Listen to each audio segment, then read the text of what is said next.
Good morning, good afternoon, wherever you're tuning in from. My name is Susan Tregold, and I'm the host of the High Performing Woman Talk Show.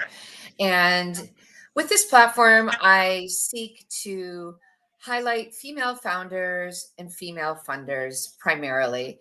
And the episodes can be found on YouTube. So please do like and subscribe so we can get the message of what so many amazing women are doing. Now, today's topic is designing the learning journey. We're all on learning journeys, learning from our mistakes, and sometimes, if we're lucky, the mistakes of others. And one of the most impactful ways to learn is from storytelling. And I'm thrilled to introduce, with that subject in mind, my expert guest today, Patricia Franklin. Welcome, Patricia. Hey, thank you, Susan. Great to be here with you. Patricia is co-founder and COO of Freedom to Succeed, which is an award-winning, well, we'll go into that a little bit later, but she is an award-winning innovator, storyteller, and social impact leader. She's got a background in journalism, authorship, and filmmaking. She's developed some groundbreaking game-based learning and simulation technologies that build emotional intelligence, collaboration, and conflict resolution skills, the things that, I think every human needs. She now applies that expertise to help at-risk youth navigate gang involvement, substance abuse, social media, and financial literacy. She's a board member of Restorative Justice California and brings, I really think, a unique blend of creativity, compassion, and strategic vision to transforming lives and systems. So, Patricia, welcome to the High Performing Woman. Thank you. Great to be here. Now, tell me briefly a little bit about Freedom to Succeed. Sure. So we are all the result of our choices. We need help in making good ones. And a technique that has been proven throughout the years is simulations. So they give you an opportunity to sort of test drive life without breaking anything. So I love that, simulations. test drive life without breaking anything. Right. Okay. Yeah, I mean, when we So, were learning to drive, we got to do simulations first. This makes sense. absolutely. In fact, simulations really got their start with pilots, who were in flight simulators and making sure that, all of, their hours in the sky were going to be very positive and, that they were going to land successfully. In the same way, at-risk youth, so, they're faced with all kinds of challenges and choices to make. And so being able to create very realistic scenarios that are drawn from their own lived experience, that give them the chance to select options and see the consequences in a very safe environment is a really cool way to design a learning experience. I love that. So,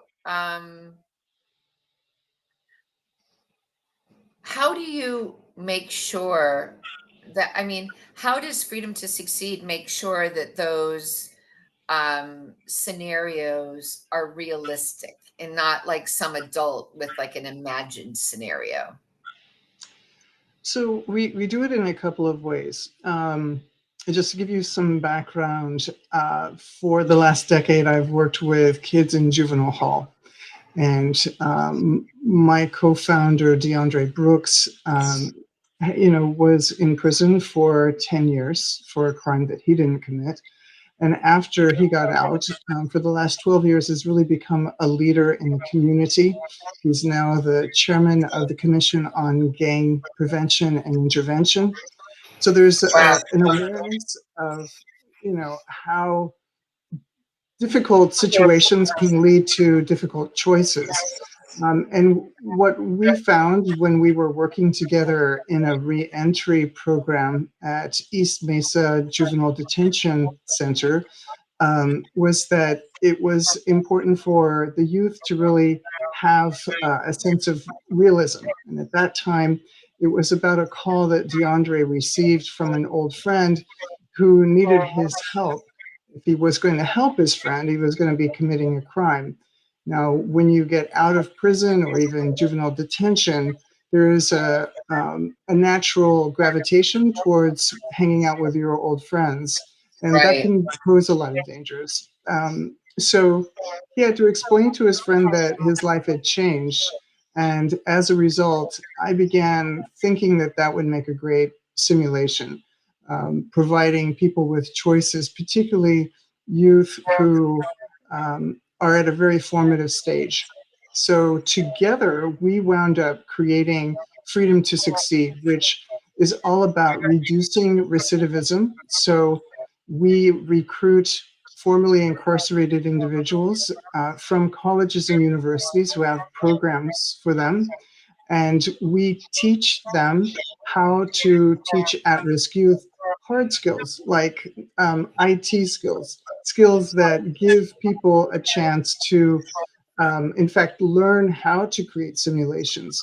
And these are first person role playing games. And so it's really a way for the youth to draw upon their own lived experience. So it's very realistic.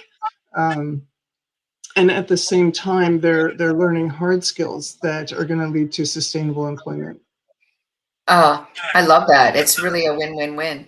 Um, how did you go, like, from writing cover stories and running a film and television company to working in detention facilities? I mean, you've told me a little bit about this, but like tell me a little bit about your background and how that is really helping freedom to succeed and the journey that you've come on.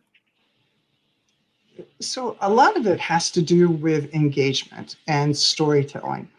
So, I was a journalist for 10 years, and within the first couple of sentences in a story, you've really got to hook somebody. Otherwise, they're not going to read it.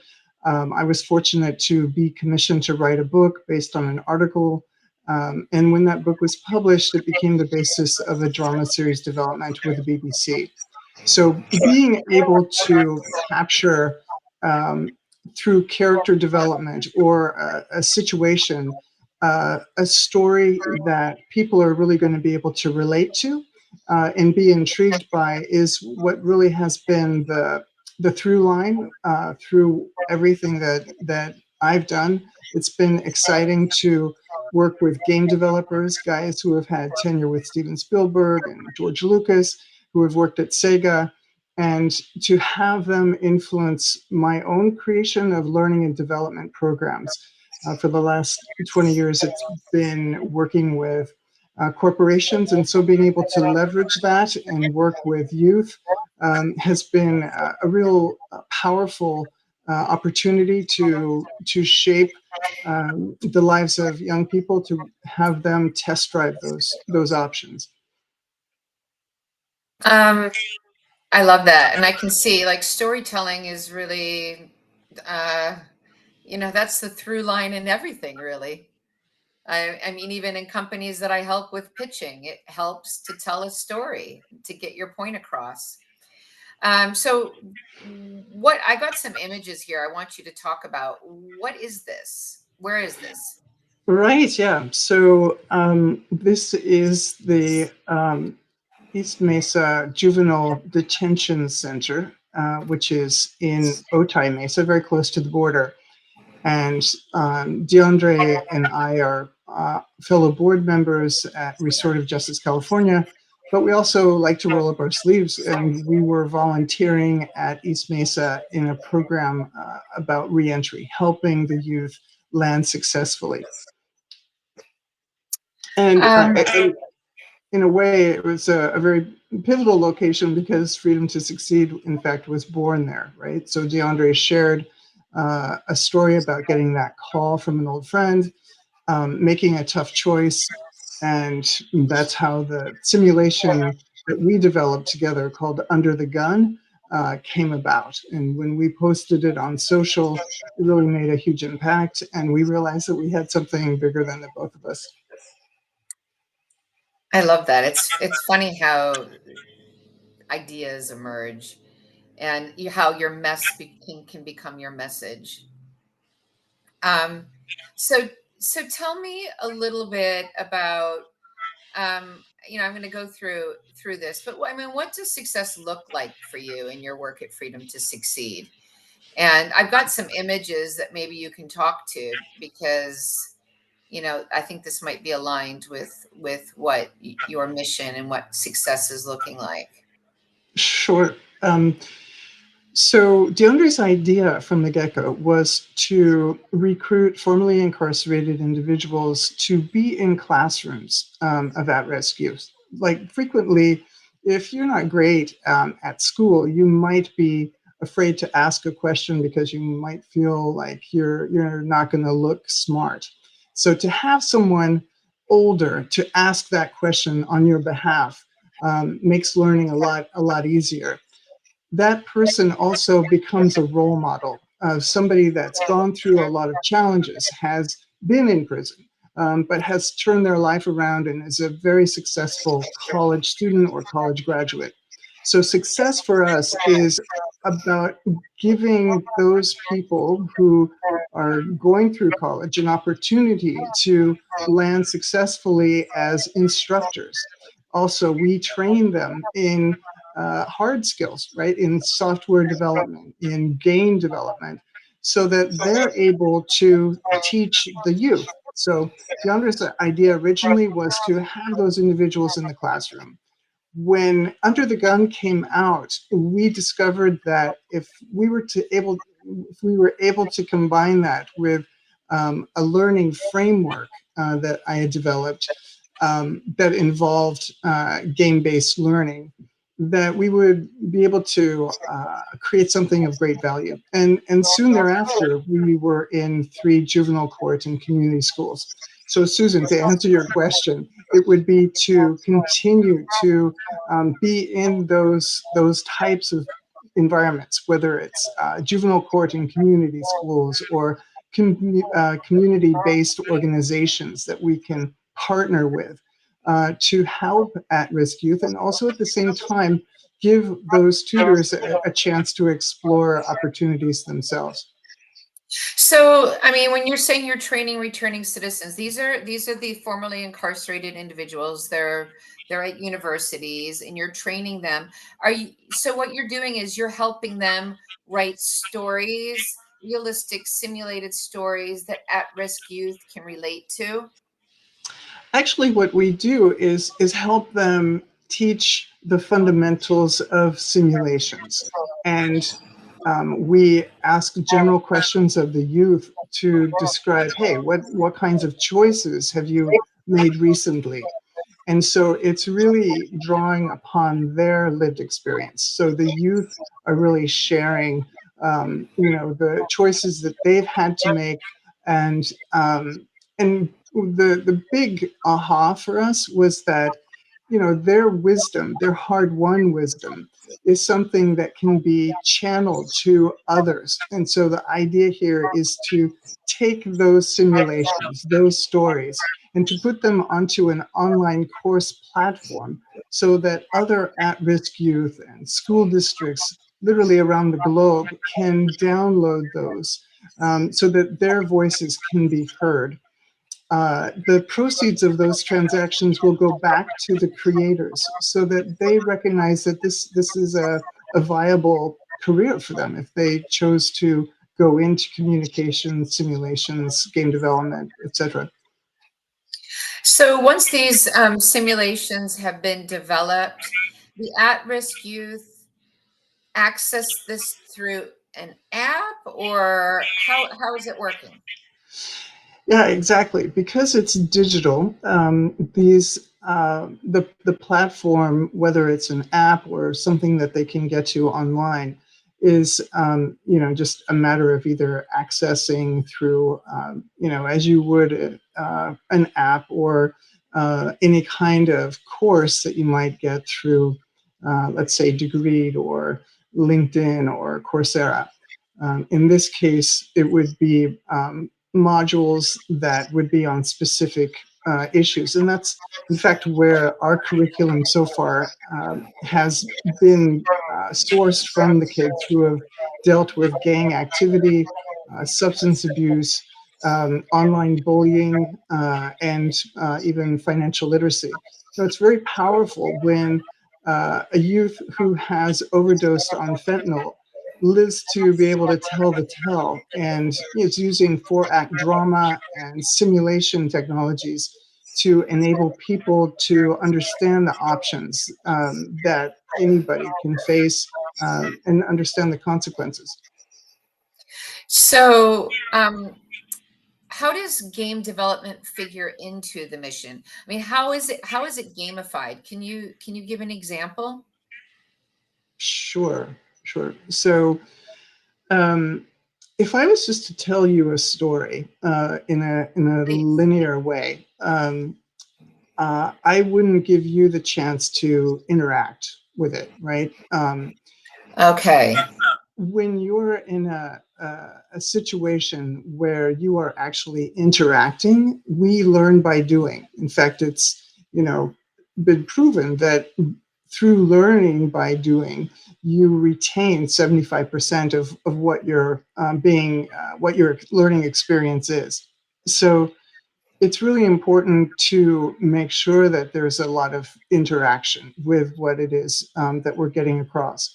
So being able to, at various points, so Act One, setup, Act Two, dilemma, Act Three, chaos, Act Four, resolution. These are classic 4-act drama elements.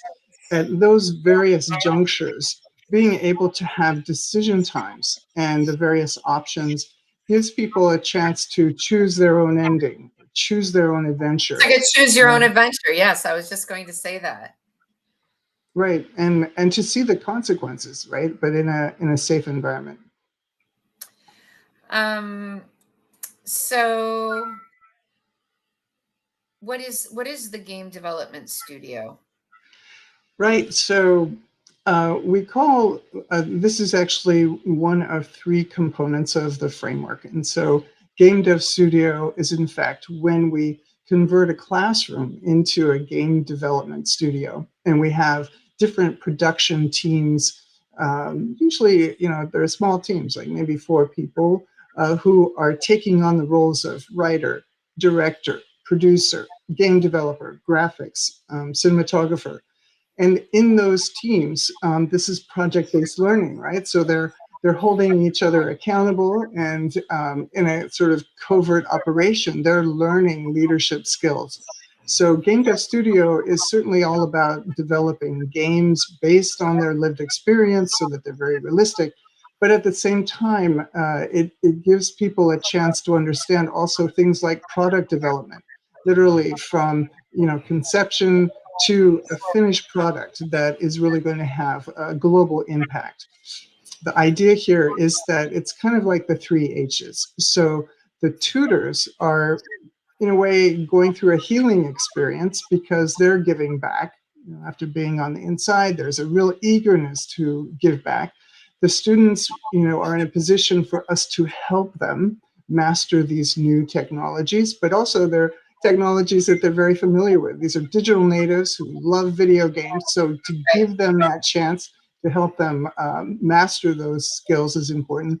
And finally, to give them the idea of being heard, that their stories can really make a giant impact in the lives of others. I love that. Healing, helping, and being heard. Um, that that encompasses a lot. And you were talking also about learning by doing, and the people that are healing, also you learn a lot by teaching, you know, Absolutely you right. know, teaching, anytime I learn something that I want to remember, I share it with somebody really quickly because teaching it and sharing it helps it embed in my memory as well. Yeah, and it's really a fascinating role change.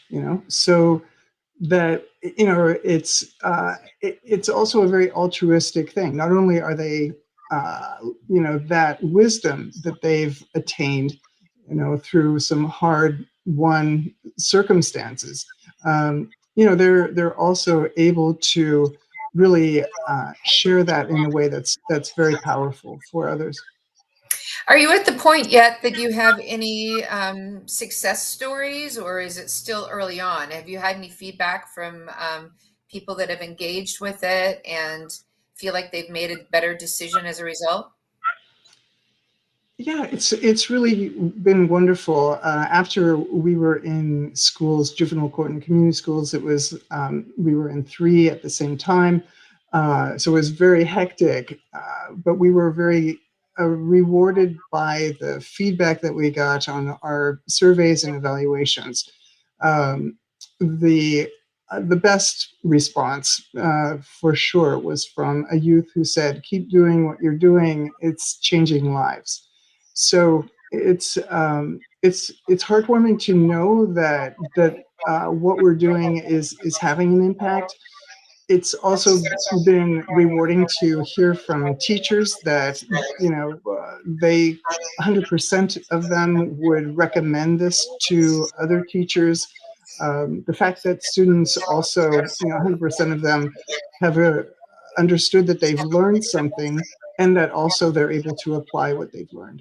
So it's certainly a very active and dynamic learning journey that they're on when Freedom to Succeed is in their classroom, in their groups, and so it's fun to see that go deep. Yeah, I love how it's meeting them really where they are, and in the ways that they learn and in the realistic scenarios. They must feel so understood doing something like this. Yeah, I think that it's really important to honor the lived experience of at-risk youth, to really recognize that they are incredibly courageous and capable of making difficult decisions because they have really gone through so much more than an average student, who has all of the support. Right. These are people that we can all learn from. And what are your plans for where this is going to be rolled out? Because I can imagine that the scenarios are different in different areas of the country or the world, even. Um, in inner city in LA could be very different than, I don't know, some rural areas in, the South. Yes, absolutely. At the same time, there are universals, right? So, um, you know, how do you choose right from wrong in a circumstance where you're being presented with an opportunity that is has certain risks, right? So being able to understand the inner dialogue, as well as the real life impact of those decisions is powerful. Um, and I think that when you are able to understand that universality of these lessons, it carries through wherever people are. But in terms of the flavor and the nuance, and being able to capture those different environments, that's a very exciting opportunity for us. And we look forward to basically moving from San Diego throughout then California and across the country. The magic here, of course, is that because these are digital and we are putting them onto an online course platform, they are global from the outset. Okay. So what do you need to make Freedom to Succeed? succeed? How can people get involved, or what do you need? Well, we would love to be in more environments, whether those are juvenile court and community schools or community-based organizations that we can partner with, um, where we can continue our formula, where we are recruiting formerly incarcerated returning citizens who are role models, who have really made it, have confronted difficult decisions, are able to then be trained and to teach the at-risk youth. So just being able to continue that is going to be very important. And we've been very lucky in winning grants, through Google, as well as Cal State University, San Marcos, where we have cohorts of very bright college students who are helping us with our online course platform, as well as creating a pathway for us with our business as well. That's wonderful. And are you raising funds, or are you looking for donations? Like, where, is there any other way other than recruiting people and getting people in touch, getting you in touch with local organizations? Yes, every nonprofit, there are kind of three legs to the stool, right? So there's donations. There's getting money through the actual products and services that you're providing, and then also being able to get volunteering. So that's there are ways in which nonprofits thrive. And our story is interesting in that we've received that validation because our funding has really come through our services in products. And so the access that we've been able to have to be able to introduce our programs to get the high impact results has really been something that we've just begun being able to talk to prospective donors about. We've got a great story. We'd love to get in front of more and more donors who can appreciate what we're doing. That's amazing. So, you know, this is something you very kindly offered to our listeners. I mean, you've had an amazing career. Tell us a little bit. You're offering a 15-minute consult. Yeah, I mean, my happy place is helping others realize their potential. So, I've been blessed throughout my life to work in a variety of interesting careers, journalism, authoring, running a film and television company, game development, learning and development, education technology. And also now running a nonprofit. So very delighted to be able to connect with people who are wondering what their next career move is.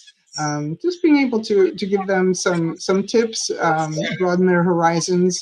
In fact, I was just doing this with graduate students at Cal State San Marcos last night. So happy to coach others.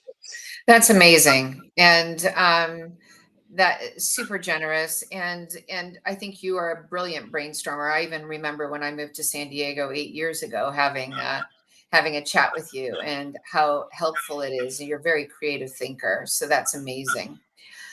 So, where this is everybody who wants to get in touch with Patricia, please take a screenshot. This is where she is found. And if you want to get involved and share the word, please do. So thank you. Thank you, Patricia, for Thank you. sharing what you do and being on the High Performing Woman Talk Show. You are just a perfect fit. And I wish you every success with Freedom to Succeed. Thank you, Susan. Thank you so much. All right. Thank you. All the best.